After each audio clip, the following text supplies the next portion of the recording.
stop me now, they won't stop me now, they won't stop me, no. They won't stop me now, they won't stop me now, they won't stop me, no.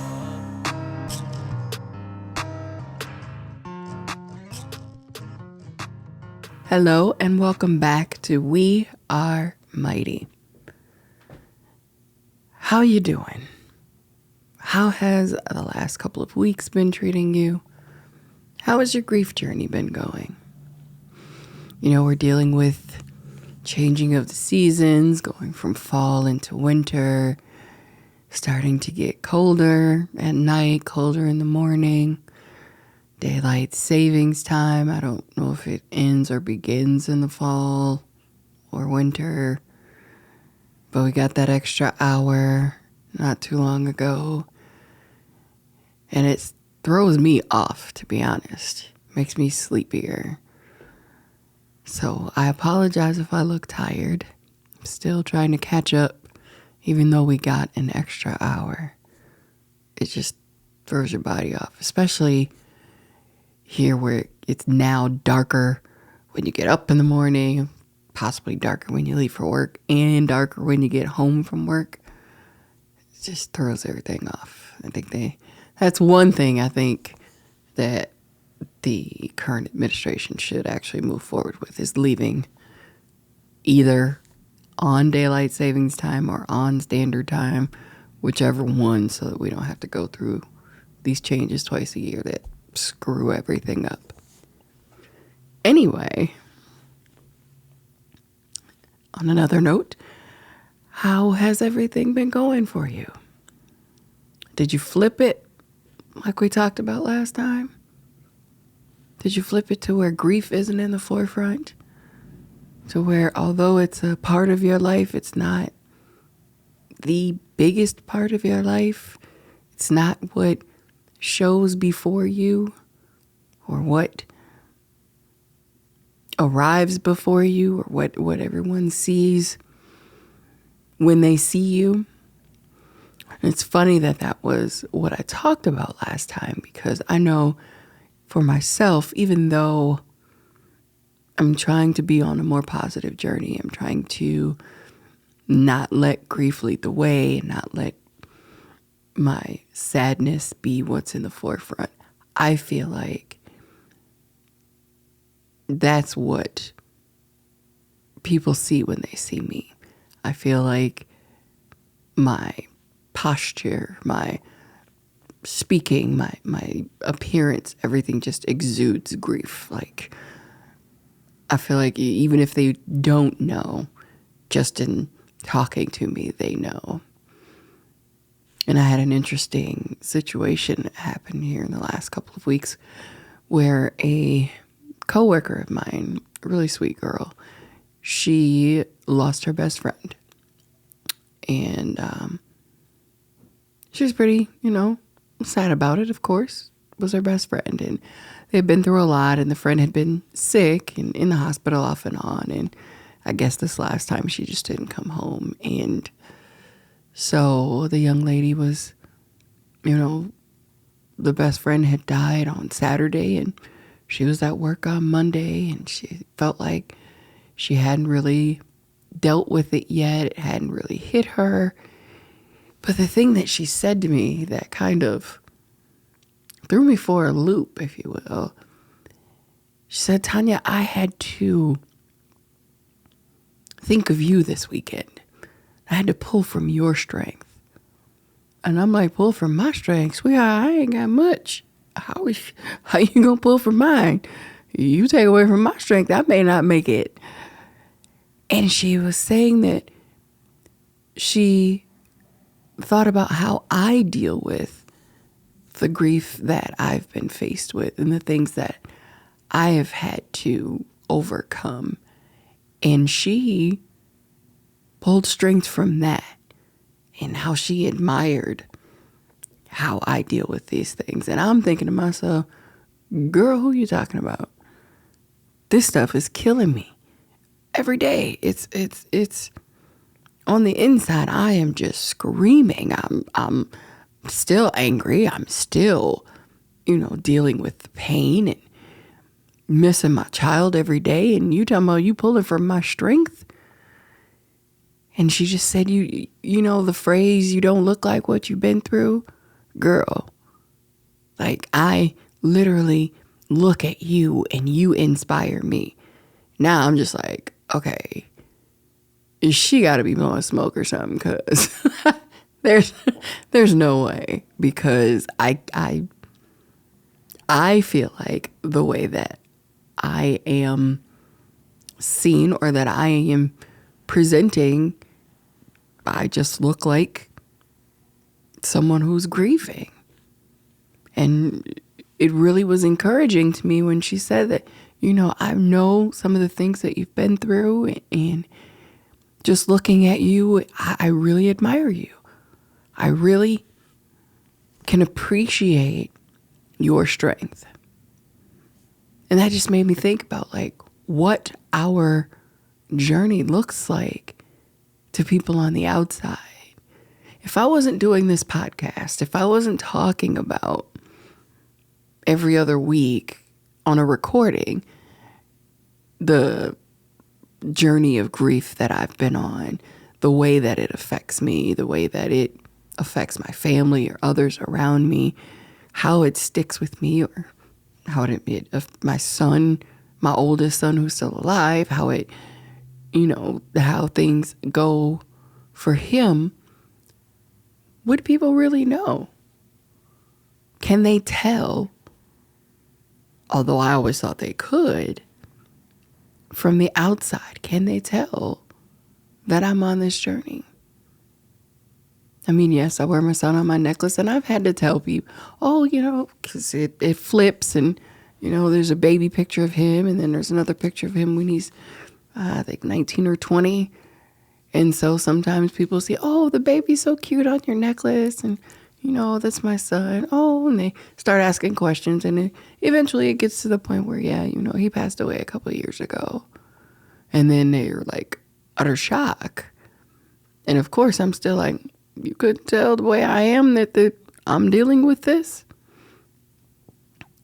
So I guess that means I'm doing okay day by day. I'm although it's still with me, although it's still a part of my life, I guess I'm not showing the signs as much as I thought I was. A friend of mine made a social media post earlier today that said, after all the suffering I've been through, I'm ready to live again. And I feel the same way.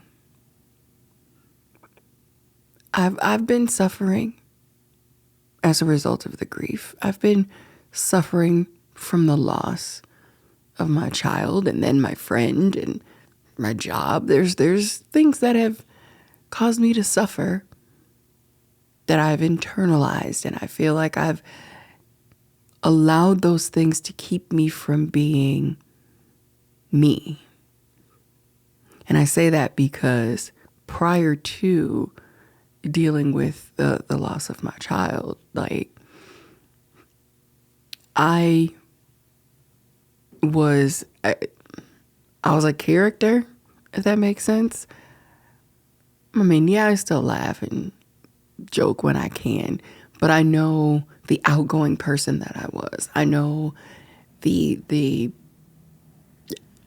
I could be a quote unquote life of the party type of person in certain situations.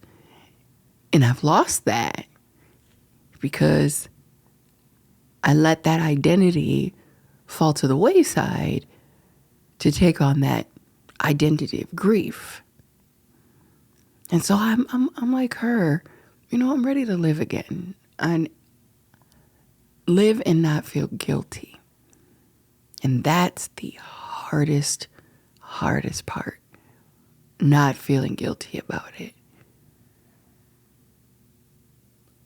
I wish that my son were here to see some of the things that has happened, some of the things that will happen, but he's not.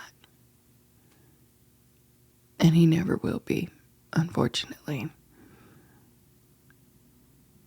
Does that mean I'm supposed to not live and not move forward? Let's go all the way back to one of my earlier episodes. Does that mean I'm supposed to die with him? No. So it's time to live. It's time to, I don't want to say reinvent, but it's time to get back to myself as best as I can, because of course I'll never be that person again. But there's definitely aspects that I can bring back, I think. There's definitely things that I could do more of. I've become a homebody. I don't want to leave the house too much. I don't want to do much of anything. And I was never really an introvert, but I feel like I have become one as a result of the grief.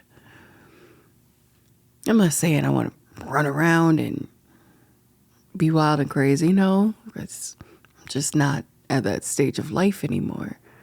But I do feel like there's some things that I could be doing.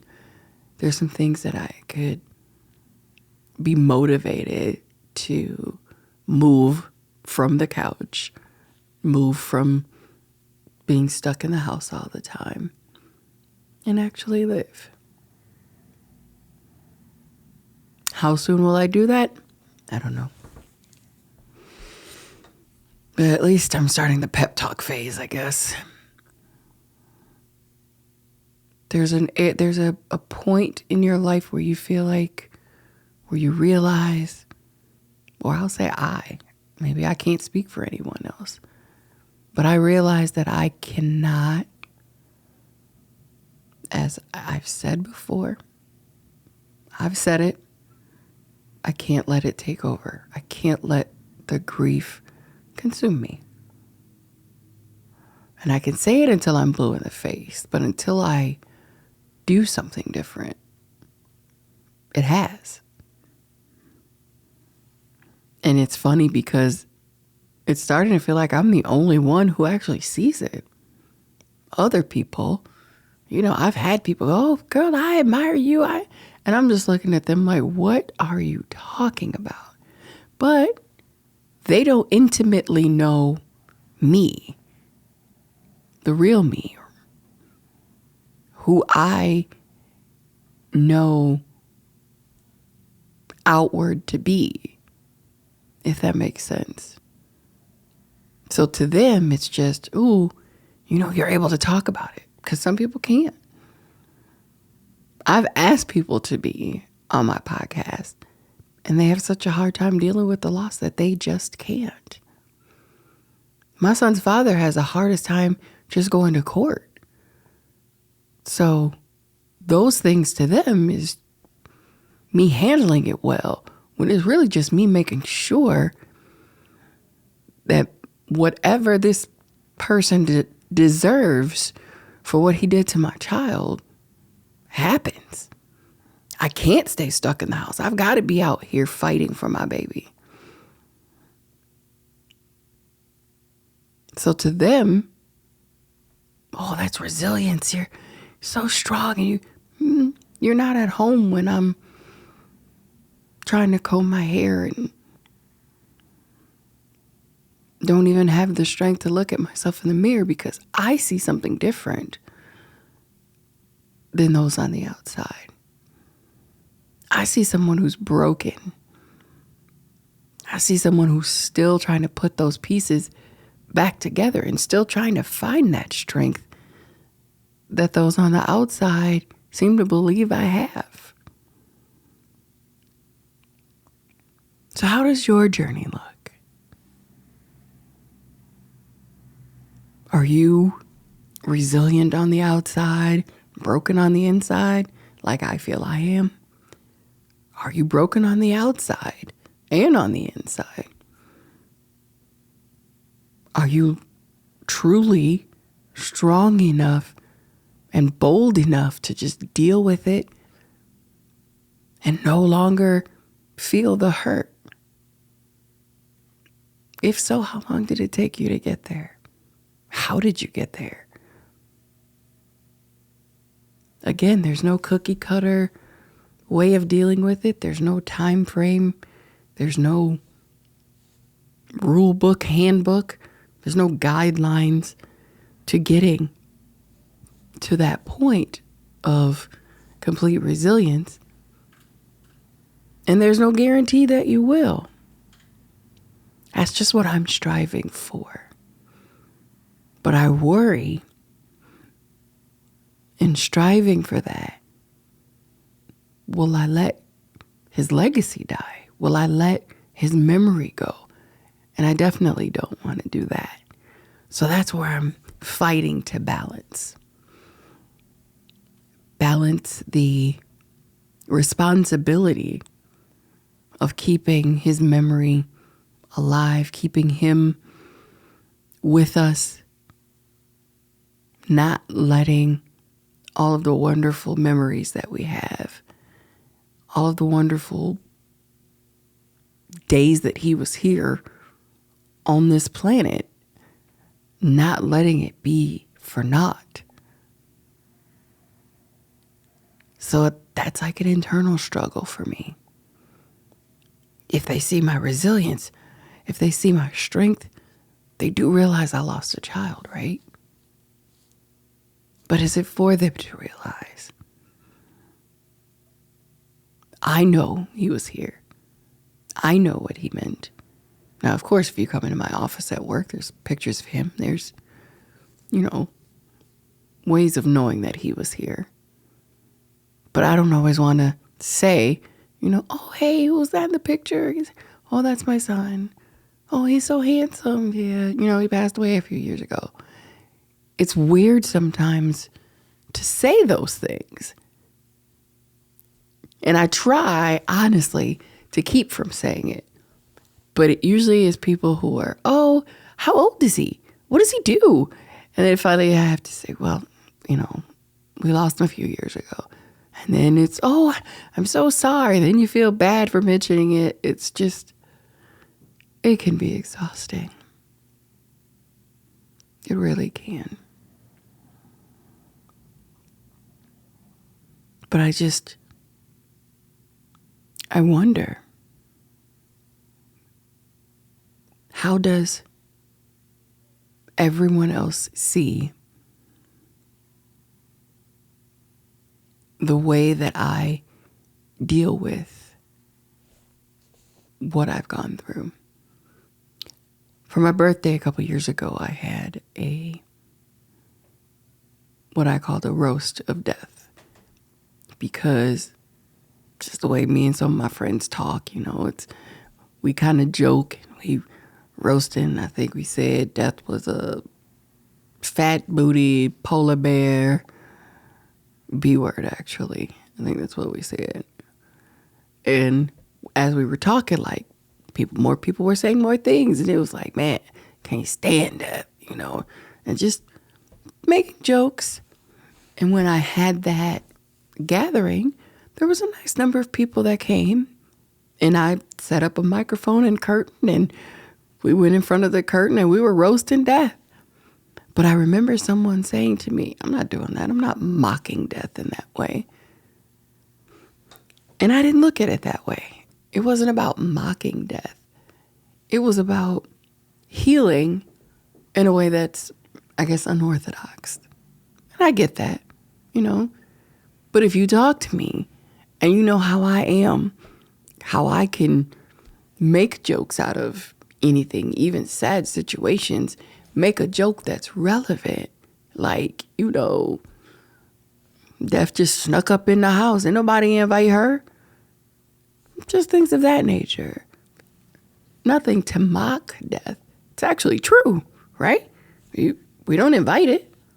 Just sneaks up on you. And when it sneaks up on you multiple times and you get angry, you have to find a creative way to deal with it sometimes. And so I feel like that event made people see something different. But it was just, I'm dealing with it. I also had a rage room. We were breaking things and screaming, and I had a fire where we could write things down and throw those things in the fire. Whatever way that we needed to release those things. That was the point. Releasing it. Not mocking death. No. But it was a roast. And it went over very well. And I may do it again. Every once in a while I get a message from somebody like, sis, we need to have that again. I need to get to that rage room. Or I need to just talk it out. I need that mic. Yeah, it was unorthodox. Yeah, it's not something that you see very often. But guess what? It worked for us. It worked for us. So I can't worry about how my way of dealing with what I've gone through makes someone think of me. I always love the phrase, your opinion of me is none of my business. Because you're going to have one. Be it good, be it bad, indifferent, be it right, be it wrong, you're going to have an opinion. And what I have to more worry about is my opinion of myself. Not so much, what will they think? What will they say? What do I say? What do I feel? Because that's the person that I have to deal with. Once I get home, even though I have a husband there, once I get home and I get to that moment of quiet at the end of the day, it's just me and my thoughts. Who cares what other people have thought? They don't know what I had to go through just to make it through that day. Because the fact of the matter is, when you're grieving, when you're dealing with the loss, when you're dealing with the pain, the worst thing to realize is that life is still going on for everybody else. And I remember that pissed me off. How's life going on for you guys? Do you realize what I've lost? Do you not care? And you're just going about your life day by day like it's nothing. But it's my loss, not theirs.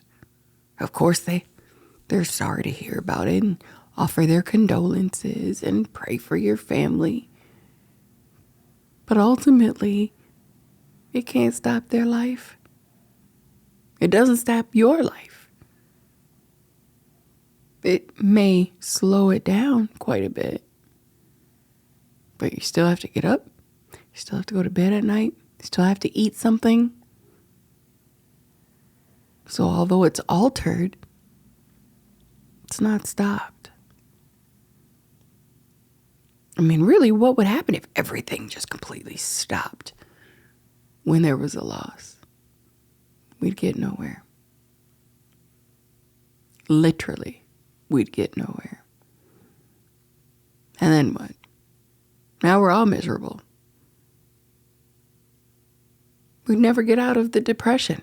We'd never get past the pain. We'd never get around it because everybody's dealing with it at once. So be glad that the world hasn't stopped because of your devastating loss. Be glad that everyone else around you hasn't come to join you in your depression because they're helping you to move forward. They're helping you to hopefully get out of that rut, to get out of that sad place so that you can move forward as well whenever you're ready. I always add those whenever you're ready. And, you know, there's no cookie cutter because I don't want anyone to think that they should be in a different place just because of a time span, that they should be in a different place because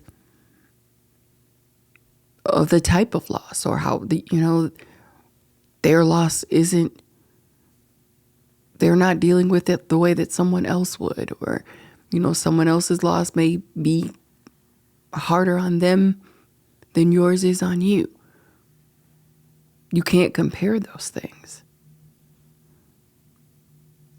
The thing that you have in common, the thing that we have in common, is that we've lost someone, or we've lost something that was close to us, that was important to us, that meant a lot to us, and we've had to deal with it.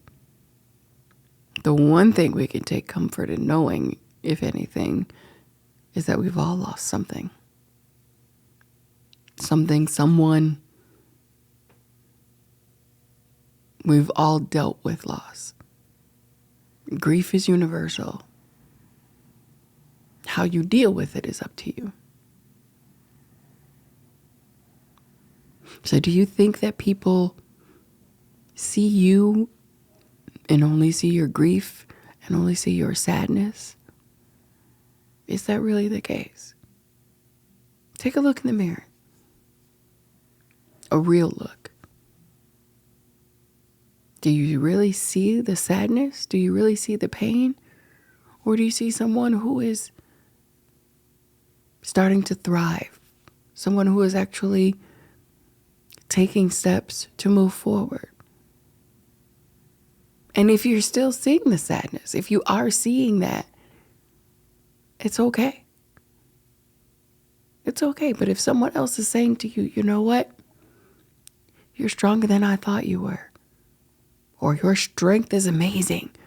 You inspire me. Take those things as encouragement. Take those things as uplifting to get you to understand that maybe,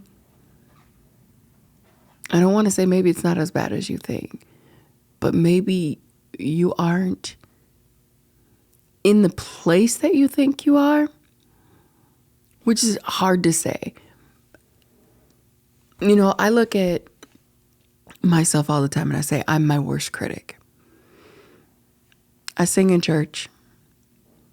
I hate the sound of my voice. I feel like I don't do as well as people say they think I do. And that's because I'm hardest on myself. And I think that's the same thing with this journey of grief.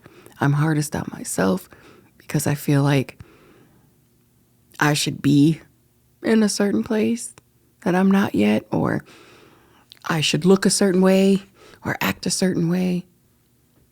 And I'm not even acting the way that I think I am, because I see the absolute worst case scenario when I'm looking at me. That's probably not a good place, especially dealing with grief. So we have to figure out a way to turn it around. Last time we flipped it. Now we want to turn it around. How do we get it to be? How do we get ourselves to see the strength that others see? How do we get ourselves to understand that we're actually doing pretty well in this journey? We're actually a little bit further than we think, a little bit stronger than we think. That's what I mean by take a real look in the mirror. Don't look at yourself through grief's eye. Just look at yourself through a reflective one. You may be surprised. So just take that time to reflect and see if there's just a little bit of a half step forward that you could take. If there's anything that you could do to allow yourself to see where you truly are, where you're truly headed. Like I said, you may be surprised. In everything that you do, be true to yourself. Be strong and be mighty. We're here every other Friday, everywhere that you listen to podcasts, and you can watch us on Spotify and YouTube. You can always email me at wearemighty24@gmail.com. I promise I'll respond. I promise I will see you in a couple of weeks. See you next time. They won't stop me now, they won't stop me now, they won't stop me, no. They won't stop me now, they won't stop me now, they won't stop me, no.